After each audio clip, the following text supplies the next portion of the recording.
Let's try. Let's do some, because a big part of the podcast that I like is at least once per season you do these suddenly shocking episodes.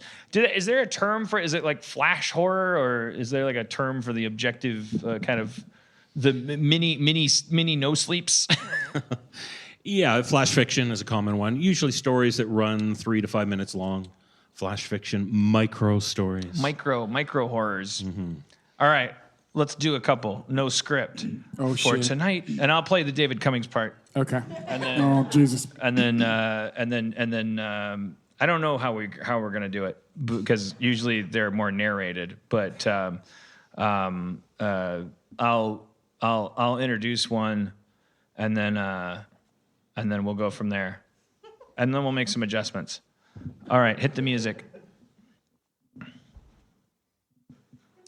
Oh, I guess I'm talking to you. Yeah, hit your music. Sorry. I would have been more polite if I knew I was talking to you. Hey, hit the music. I'm Canadian. I wait for please and thank you. The hourglass is almost full, and time is just about up. For tonight, there will be no sleep. This is a podcast about disturbing you for fun and profit. With an underemphasis on the profit, which will be equitably distributed to all of the talent involved. For the health care for all those involved in this show will be universal. Anyone listening to tonight's show will have any injuries immediately healed at the nearest hospital as part of a new promotion. For tonight, there will be no oligarchy. I'm your host, David Cummings. And tonight, I will be coming a few stories.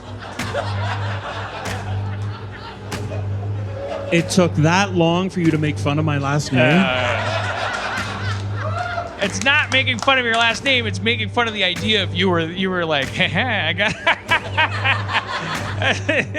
It's like we used to say in the early aughts, right? They're not racist jokes. They're jokes about racism. It worked until 2006, and then everything started falling apart. For tonight, there will be millennial accountability. A few words about the trigger warning on our website. What is this music? Is this you? Are you undercutting me with shittier music than you? This is the only music I have. You gave yourself like amazing like. Due to budget constraints. Well, it's season 11, episode 42. And tonight, we've got some scary nuggets for you.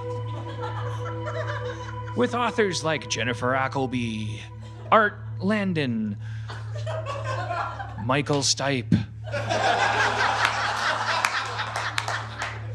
Porky Smith, A.J. Clements, F.B. Schwartz, Arky Snookers, and Cilia Tones. A brief word about the subscription plan before we get started. Starting in October, we will be offering an extra bonus episode for those who fill in the How Do I Pay blank sheet on our form at nosleepies.com. I appreciate these donations and will spread them out accordingly across the tundra. I speak for the audience when I say, shut the fuck up, Cummings. But let's get on with the show. We've got a series of micro-fast spine tinglers tonight called Suddenly Shockers. These micro-sized postcards from the oblivion We'll take you on a trip to fear, but come with postage prepaid through stamps.com. Which is being subsidized by the Canadian government. I know you don't want to hear commercials during your podcasts, and we are sensitive to that. So the Royal Canadian Mounties have given us a special check. It's all we are running like a Swiss clock up here. Our first tale. Cuckoo clocks are often a trope in chronological imagery. These avian time tellers often say loud sounds at various hours to ring the time of day in. But sometimes the time of day is the only time you wish you had left. Author J.K. Simmons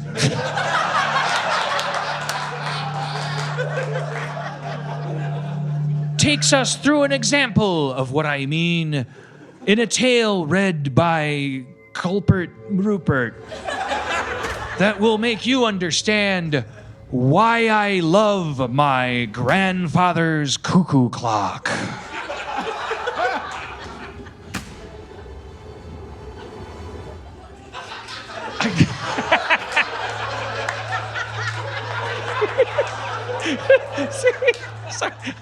Sorry.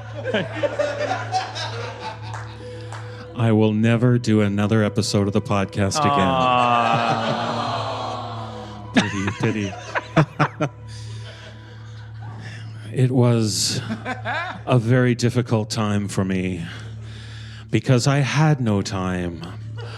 My beloved grandfather had passed away, and at the time of his death, his favorite, cherished cuckoo clock stopped ticking.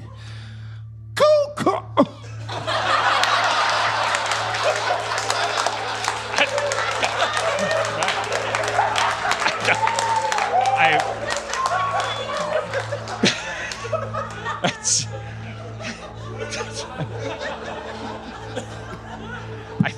I didn't know I had that power.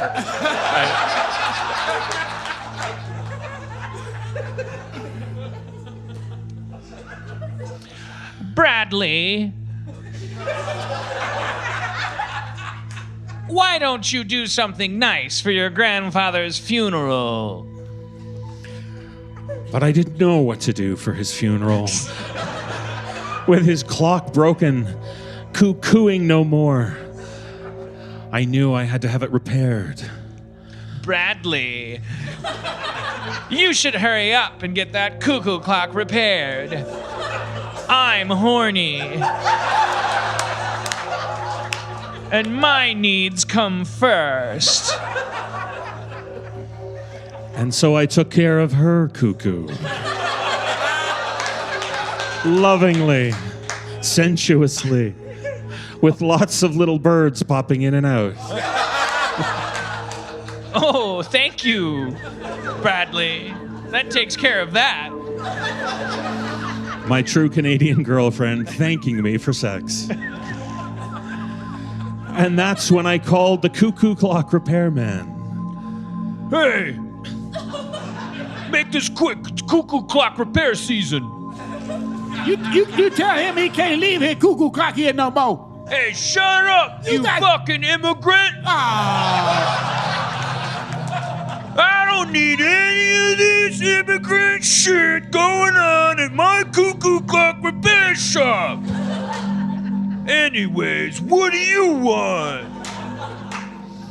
My beloved grandfather has passed, and his cuckoo clock broke, ceased to function at the very moment of his death. Have you experienced supernatural cuckoo clock repair before? Are you serious? You know about Timothy, don't you? Are you fucking with me? Don't come I in am here not, fucking good with sir. Shut the fuck up, immigrants! I'm trying to help you out. You said he was fucking with you. Why you I'm a always act like Canadian that? fascist. Get the fuck out of here. You need me tomorrow. Yeah. Yeah. Sorry, I got a little situation going on in the back room. Anyways, sit down. You came over, right? You called and then you came over. Yes, I phoned you and asked if I could come over to your shop. All right. Sit down. You're gonna wanna be sitting for this story within a story.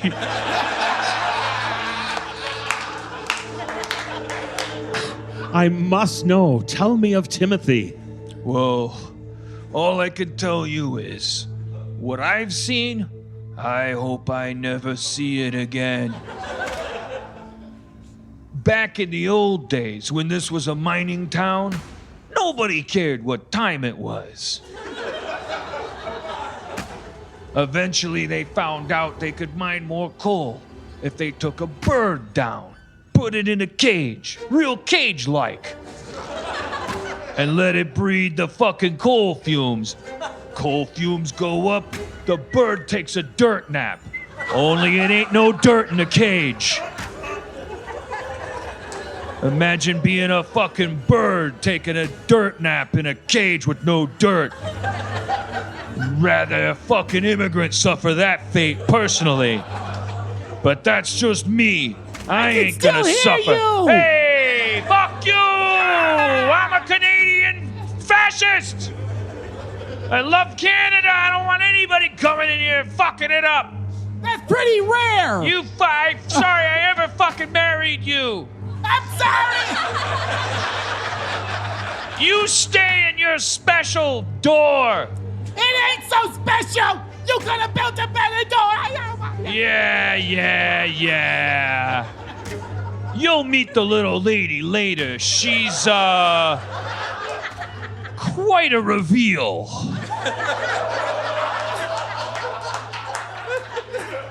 Anyways. Get back to your B story. Dude, God, it's not a beast. Don't dismiss. It ain't no fucking sitcom. Not a B story.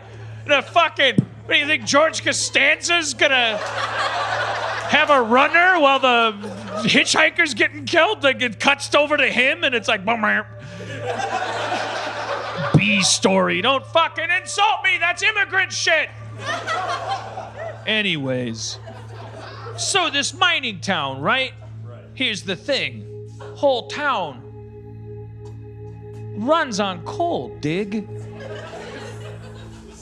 Yes, coal. Coal is dug, yes.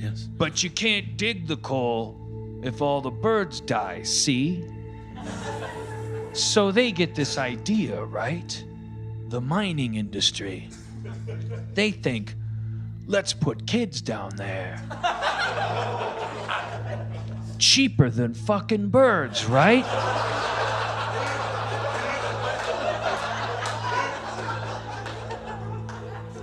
And a kid's gonna react to coal fumes just as readily as a bird. In point of fact, Their lungs are notoriously weak. they're probably a more accurate and beneficial metric of coal fumes than a different species. If it's too much for a kid, I should stop digging coal. Look, I'm not defending the practice, okay? These were Canadian kids. They didn't deserve that fate. And they're worth about 75% of American children these days. So they did it for years, right? And the coal town booms. Look, you've seen it in the paper. This town buried one story, though. Timothy. Is that what I said? Yes. We're on pins and needles for Timothy. Yes. I judged your 16 pages. Look at me go. Timothy. I don't know. The scientists didn't know where they found him. and the test results didn't provide no clarity. But this kid was, different. First time he went down, he come up from the fume chamber saying, "Give me more." The kid wouldn't die, see?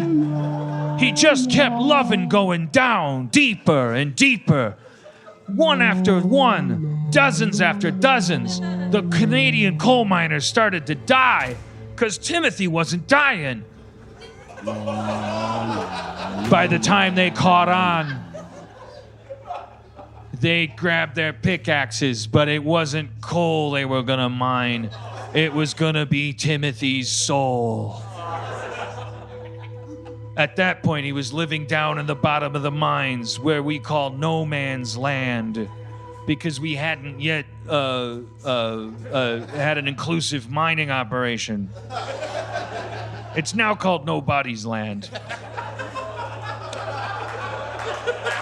It's also closed. Canada has a very good green energy policy. And this is not about that. But they went down, pickaxes and torches in hand, and the other hand free. The pickaxe is getting hot from the torch adjacent to it. The custom-made handles of the torch and pickaxe doing their job of fitting snugly into one hand, so that later they could be described in the telling of the story as having plural things in hand. Without a second thought. When they got down to nobody's land, they saw something scarier than 1,000 dead birds. Something scarier than the sea of child bones that had been created by the Canadian coal industry. They saw Timothy's empty cage. So anyways, that's on his anniversary, people say they... What did you say that made me alarmed? Your grandpa died? Yeah, Grandpa died. On Timothy's anniversary. Oh my God, you're right. They say he comes and he kills people. And Timothy's last name, if I'm not mistaken, was Horton.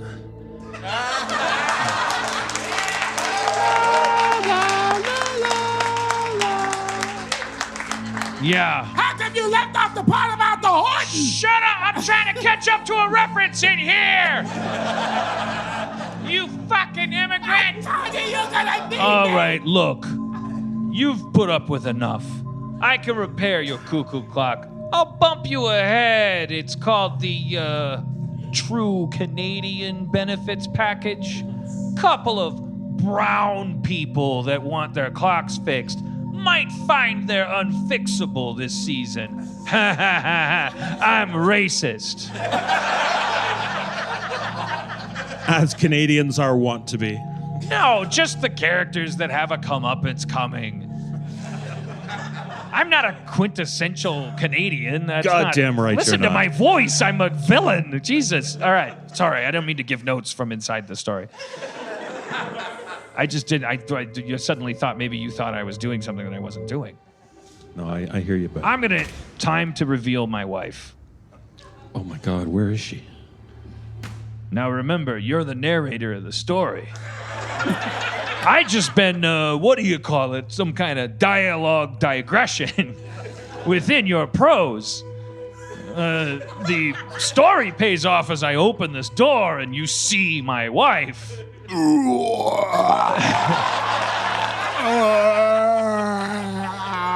God, a smile too wide for her face. Now you see why he keeps me away. Horrifying, but strangely arousing. Hey, Doc. Why you're a doc? That's why they call it a cuckoo clock.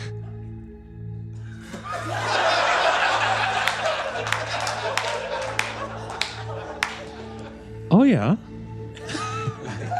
Big guy. Yeah, it's hard to improvise these. You can't. They have to be written in order to have a like punchy ending, right? We try to have a punchy ending, yes. So that's why they're called a cuckoo clock. I see. I think my grandfather didn't know that story, and that's why he died. Okay, that was a good one, all things considered. That was fine.